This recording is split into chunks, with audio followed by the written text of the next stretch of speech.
The World Professional Association for Transgender Health recognizes that optimal physical and mental health person must be able to freely express their gender identity, whether or not that identity conforms to the expectations of others.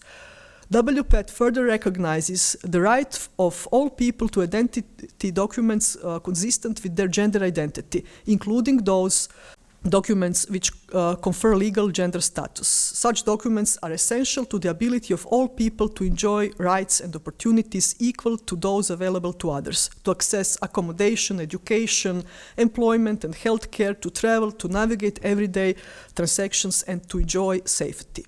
For example, I had a client who did not want to join a basketball team because of the old gender designation in his documents and did not want to feel discriminated because he lived in a small, very traditional city. Transgender people, regardless of how they identify or appear, should enjoy the gender recognition all persons expect and deserve. Medical and other barriers to gender recognition for transgender individuals may harm physically and mental health.